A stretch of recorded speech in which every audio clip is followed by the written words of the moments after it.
ಖುಷಿ ಆಗ್ತದೆ ನಮಗೆ. ಖುಷಿ ಆದರೆ ಸಹ ನಿಜ ಆರೋಪಿನವರಿಗೆ ಇನ್ನುವರೆಗೆ ಬಂಧನ ಆಗಿಲ್ಲ. ಅಂಥವರಿಗೆ ಇನ್ನೂ ಬಂಧನ ಆಗಬೇಕು. ನಮ್ಮ ಪರವಾಗಿ ಮುನೀರ್ ಕಾಟಿಪಲ್ಲ ಮತ್ತು ಲಾಯರ್ನವರು ಎಲ್ಲ ಪರವಾಗಿ ಇದು ಮಾಡಿದ್ದಾರೆ.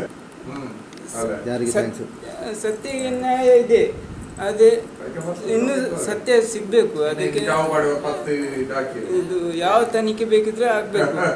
ನಮ್ಮಂಥವ್ರು ಎಷ್ಟೋ ಜನರು ನಿರಪರಾಧಿಗಳಿದ್ದಾರೆ.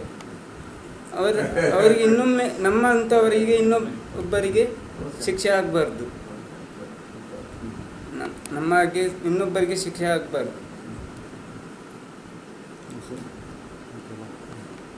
ಬಿಡುಗಡೆಯಾಗಿದೆ, ಖುಷಿಯಾಗಿದೆ, ತುಂಬ ಜೋರಾಗಿ ಖುಷಿಯಾಗಿದೆ. ಯಾಕಂದರೆ ನಾವೇನು ಮಾಡಿಲ್ಲ.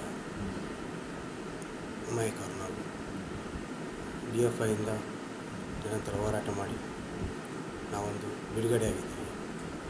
ತುಂಬ ಖುಷಿಯಾಗಿದೆ. DFI ಮುನೀರ್ ಕಾಟಿಪಲ್ಲ ಹೋರಾಟ ಮಾಡಿ ಒಂದು ವಿಜಯ ಬಿಡುಗಡೆ ಆದ ವಿಷಯ ಅಂದರೆ ನಮಗೆ ಒಂದು ಥರದಲ್ಲಿ ಖುಷಿ ಆಗ್ತದೆ. ಯಾಕಂತ ಹೇಳಿದ್ರೆ ಮಾಡದೆ ಮಕ್ಕಳನ್ನು ಒಳಗೆ ಹಾಕಿ ಇಷ್ಟು ದಿವಸ ಒಂದು 8 ತಿಂಗಳು ಅವರಿಗೆ ಶಿಕ್ಷೆ ಕೊಟ್ಟು ಒಳಗೆ ಹಾಕಿದರು.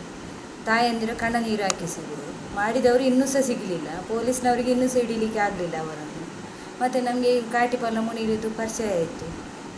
ಅವರು ಪ್ರತಿಭಟನೆ ಎಲ್ಲ ಮಾಡಿ ಪ್ರತಿಭಟನೆ ಎಲ್ಲ ಮಾಡಿ ಅವರಿಂದ ನಮಗೆ ಸ್ವಲ್ಪ ನ್ಯಾಯ ಸಿಕ್ಕಿತ್ತು. ಈಗ ಮಕ್ಕಳಿಗೆ ಬಿಡುಗಡೆ ಆಗಿದೆ. ಆದರೆ ಮಾಡಿದವರು ಸಿಗಲೇಬೇಕು, ಯಾರಾದರೂ ಸರಿ. ನನ್ನ ಮಕ್ಕಳಿಗೆ 8 ತಿಂಗಳಿಂದ ಈಗ ದುಡಿಲಿಕ್ಕೆ ಅವರಿಗೆ ಸರಿಯಾಗುವುದಿಲ್ಲ. ಯಾವಾಗಲೂ ಹಾಗೆ ಸಾಯಂಕಾಲ ಕೆಲಸಕ್ಕೆ ಹೋಗಿ ಬಂದರೆ ಕಾಲು ನೋವಮ್ಮ, ಕೈ ನೋವಮ್ಮ ಅಂತ ಹೇಳ್ತಾ ಇರ್ತಾರೆ. ಅವರಿಗೆ ಈಗ ಸಹ ದುಡ್ಲಿಕ್ಕೆ ಆಗೋದಿಲ್ಲ.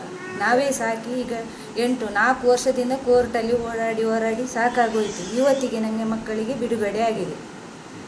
ಅದೇ ವಿಷಯ. ಮತ್ತು ಮಾಡಿದವರು ಸಿಗಲೇಬೇಕು, ಯಾರಾದರೂ ಸರಿ, ಮಾಡಿದವರು ಸಿಗಲೇಬೇಕು.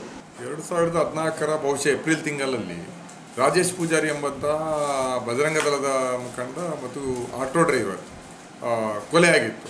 ಆತ ಬೆಳಿಗ್ಗೆ 6 ಗಂಟೆಗೆ ಬೆಂಜನಪದ ಆಟೋ ನಿಲ್ದಾಣದಲ್ಲಿ ಇದ್ದಾಗ 3 ಜನ ಬೈಕ್ನಲ್ಲಿ ಬಂದು ಮಾರಕಾಸ್ತ್ರದಿಂದ ಹೊಡೆದು ಆತನ್ನು ಕೊಲೆ ಮಾಡಿದರು. ಅದು ಇನ್ನೇನು ಲೋಕಸಭಾ ಚುನಾವಣೆಗಳು ನಡೆಯುತ್ತಾ ಇದ್ದಂಥ ಸಂದರ್ಭ.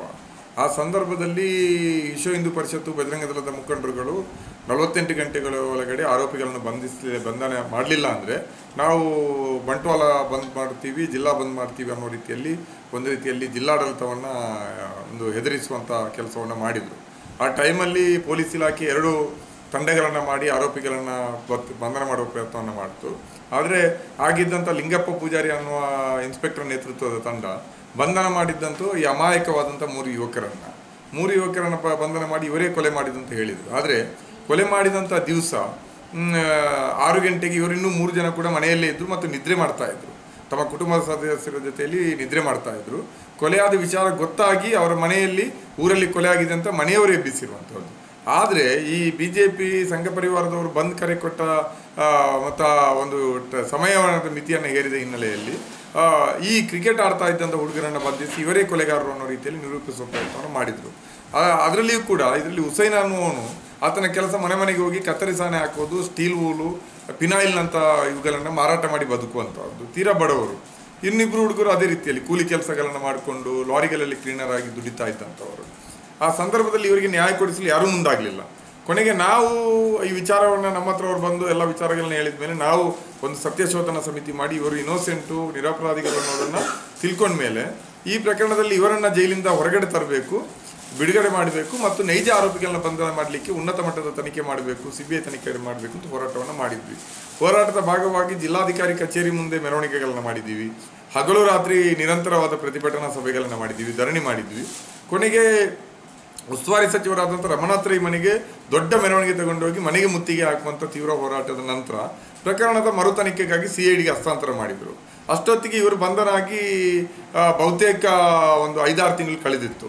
ಆ ಮರುತನಿಖೆಗೆ ಆದೇಶ ಆದ ಹಿನ್ನೆಲೆಯಲ್ಲಿ ಇವರನ್ನು ಹೈಕೋರ್ಟು ಜಾಮೀನು ಮೇಲೆ ಬಿಡುಗಡೆಯನ್ನು ಮಾಡಿತ್ತು. ಆದರೆ CID ಪ್ರಕರಣವನ್ನು ಗಂಭೀರವಾಗಿ ಪರಿಗಣಿಸಲೇ ಇಲ್ಲ. ಕೇವಲ ಟೈಮ್ ಪಾಸ್ಗೆ ಬಂದ ರೀತಿಯಲ್ಲಿ ಅಧಿಕಾರಿಗಳು ಬಂದು ಸರಿಯಾದ ತನಿಖೆ ಮಾಡದೇ ಇರೋದ್ರಿಂದ ನೈಜ ಆರೋಪಿಗಳು ಪತ್ತೆ ಆಗಲಿಲ್ಲ. ಆದರೆ ಈ ಪ್ರಕರಣದಲ್ಲಿ ಇಡೀ ಪೊಲೀಸ್ ಇಲಾಖೆ ಅತ್ಯಂತ ಸುಳ್ಳಿನ ದೊಡ್ಡ ಕಥೆಯನ್ನು ಕಟ್ಟಿತ್ತು. ಇದು KFD ಅನ್ನುವಂಥ ಸಂಘಟನೆ ಮಾಡಿರುವಂಥ ಕೊಲೆ. KFDಯ ಕಾರ್ಯಕರ್ತ ಇಕ್ಬಾಲ್ ಅನ್ನುವನ ಆಟೋ ಚಾಲಕನನ್ನು ಈ ಹಿಂದೆ 2012ರಲ್ಲೋ 2011ರಲ್ಲಿ ಒಂದು ಕೊಲೆ ನಡೆದಿತ್ತು. ಆ ಕೊಲೆಗೆಯಲ್ಲಿ ರಾಜೇಶ್ ಪೂಜಾರಿ ಆರೋಪಿಯಾಗಿದ್ದ. ಆ ದ್ವೇಷದಲ್ಲಿ ಈ ಕೊಲೆ ನಡೆದಿದೆ ಅನ್ನುವಂಥದ್ದೊಂದು. ಮತ್ತು ಈ ಕೊಲೆಗೆ ಸುಪಾರಿ ಕೊಟ್ಟಿರುವಂತಹದ್ದು ಮೊಹಮ್ಮದ್ ಮನ್ಸೂರ್ ಅನ್ನುವಂತಹ ಪರಂಗಿಪೇಟೆಯವನು. ಆತ KFDಯ ನಾಯಕ. ಇಸಾಕ್ ಅನ್ನುವಂಥ ಮಲ್ಲೂರಿನ ಇನ್ನೊಬ್ಬ ಇದ್ದಾನೆ. ಆತನ ಕೆಲಸ ಏನಂದರೆ ಮನೆ ಮನೆಗೆ ಹೋಗಿ ತೆಂಗಿನ ಮರಕ್ಕೆ ಹತ್ತಿ ತೆಂಗಿನಕಾಯಿ ಕೊಯ್ಯೋದು. ಆತ KFDಯ ಮಲ್ಲೂರಿನ ಲೀಡ್ರು. ಆತ KFDಯ ಕಾರ್ಯಕರ್ತ ಆದ ಈ 3 ಜನರಿಗೆ ಸುಪಾರಿ ಕೊಟ್ಟು ಕೊಲೆ ಮಾಡಿಸಿದ್ದಾನೆ ಅನ್ನುವಂಥ ಕಥೆಯನ್ನು ಕಟ್ಟಿದ್ರು. ತೀರಾ ಬಾಲಿಶವಾಗಿತ್ತು ಅದು. ಆದರೆ ಚಾರ್ಜ್ ಶೀಟಲ್ಲಿ ಅವರು ಅದೇ ರೀತಿ ಹೇಳಿದರೂ ಕೂಡ ಕೊನೆಗೆ ನಮ್ಮ ಹೋರಾಟದ ತೀವ್ರತೆಯಿಂದಾಗಿ ಇಸಾಕ್ ಮತ್ತು ಮನ್ಸೂರು ಪರಂಗಿಪೇಟೆ ಅನ್ನುವನನ್ನು ಮತ್ತು ಇನ್ನೊಬ್ಬ ಅಲ್ತಾಫ್ ಅನ್ನುವನನ್ನು ಚಾರ್ಜ್ ಶೀಟಲ್ಲಿ ಕಥೆಯಲ್ಲಿದ್ದರೂ ಕೂಡ ಆರೋಪಿಗಳ ಪಟ್ಟಿಯಿಂದ ಅವರ ಹೆಸರುಗಳನ್ನು ಚಾರ್ಜ್ ಶೀಟ್ ಸಲ್ಲಿಸುವ ಕೈ ಬಿಟ್ಟರು. ಆದರೆ CID ಸರಿಯಾಗಿ ತನಿಖೆಯನ್ನು ಮಾಡಲೇ ಇಲ್ಲದೆ ಇರೋದ್ರಿಂದ ನೈಜ ಆರೋಪಿಗಳು ಪತ್ತೆ ಆಗಲಿಲ್ಲ. ಶಾಸಕರಾದಂಥ ಮೊಯ್ದೀನ್ ಬಾವ್ ಅವರ ಹತ್ರ ನಿರಂತರವಾಗಿ ಈ ನಿಟ್ಟಿನಲ್ಲಿ ನಾವು ಒತ್ತಡವನ್ನು ಹಾಕಿದರೂ ಕೂಡ ಅವರು ಗಂಭೀರವಾಗಿ ಪರಿಗಣಿಸಲಿಲ್ಲ. ಈಗ ಅಂತಿಮವಾಗಿ ನ್ಯಾಯಾಲಯ ಈ ಎಲ್ಲವನ್ನು ಗಮನಿಸಿ ಇವರನ್ನು ನಿರಪರಾಧಿಗಳಂತೂ ಬಿಡುಗಡೆ ಮಾಡಿದೆ.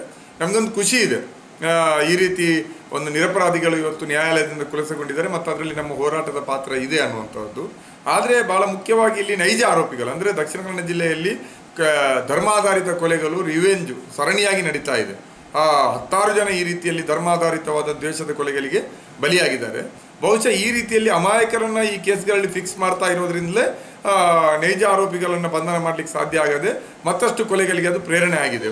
ಮಲ್ಲೂರಿನ ಈ ಅಮಾಯಕರನ್ನು ನಿರಪರಾಧಿಗಳು ಅವರನ್ನು ನೀವು ಫಿಕ್ಸ್ ಮಾಡಿದ್ದೀರಿ ಅಂತ ನಾವು ಹೋರಾಟ ಮಾಡಿರೋದ್ರಿಂದ ಮತ್ತು ಅದಕ್ಕೆ ದೊಡ್ಡ ವ್ಯಾಪಕ ಜನಬೆಂಬಲ ಮತ್ತು ಮಾನ್ಯತೆ ಸಿಕ್ಕಿದ್ರಿಂದ ಆನಂತರ ಯಾವುದೇ ಕೊಲೆಯಲ್ಲಿ ಕೂಡ ಅಮಾಯಕರನ್ನು ಫಿಕ್ಸ್ ಮಾಡುವಂಥ ಧೈರ್ಯವನ್ನು ಪೊಲೀಸ್ ಇಲಾಖೆ ತೋರಿಸಲಿಲ್ಲ. ಆದರೆ ಒಟ್ಟಾರೆಯಾಗಿ ಇವತ್ತು CIDಯ ವೈಫಲ್ಯ, ಜನಪ್ರತಿನಿಧಿಗಳ ನಿರಾಸಕ್ತಿಯಿಂದಾಗಿ ಈ ಪ್ರಕರಣದ ನೈಜ ಆರೋಪಿಗಳು ಪತ್ತೆ ಆಗಿಲ್ಲ. ನಮ್ಮ ಒತ್ತಾಯ ಏನು ಅಂದರೆ ಇವರಿಗೆ ಪರಿಹಾರವನ್ನು ಕೊಡಬೇಕು. 6 ತಿಂಗಳು ಜೈಲಲ್ಲಿ ಕೂತಿದ್ದಾರೆ. ಈಗಲೂ ಪೊಲೀಸರ ಏಟುಗಳಿಂದ ಈಗಲೂ ನೋವುಗಳು ಮರುಕಳಿಸ್ತಾ ಇದೆ. ಅದರ ಜೊತೆಯಲ್ಲಿ ಆ ನೈಜ ಆರೋಪಿಗಳನ್ನ ಬಂಧಿಸಲಿಕ್ಕೆ ಸಾಧ್ಯ ಆಗಬೇಕು. ಆ ಮೂಲಕ ಇವತ್ತು ರಾಜೇಶ್ ಪೂಜಾರಿಯ ಹೆಂಡತಿ ಕೂಡ ಪಾಪ ಅವರು ಕೂಡ ಇವತ್ತು ಸಂತ್ರಸ್ತರಾಗಿದ್ದಾರೆ. ಗಂಡನನ್ನು ಕಳ್ಕೊಂಡು ಮನೆಯಲ್ಲಿ ಕಣ್ಣೀರಾಗ್ತಾ ಕೂತಿದ್ದಾರೆ. ಅವರಿಗೂ ನ್ಯಾಯ ಸಿಗಬೇಕು. ಆ ನಿಟ್ಟಿನಲ್ಲಿ ನೈಜ ಆರೋಪಿಗಳ ಬಂಧನಕ್ಕೆ ಸಂಬಂಧಪಟ್ಟು ಸರ್ಕಾರ ವಿಶೇಷ ತನಿಖಾ ತಂಡವನ್ನು ರಚನೆ ಮಾಡಬೇಕು ಮತ್ತು ಅಂತ ನಾವು ಒತ್ತಾಯ ಮಾಡ್ತೀವಿ. ಒಟ್ಟಾರೆಯಾಗಿ ಈ ತೀರ್ಪಿನಿಂದ ನಮಗೆ ಖುಷಿಯಾಗಿದೆ.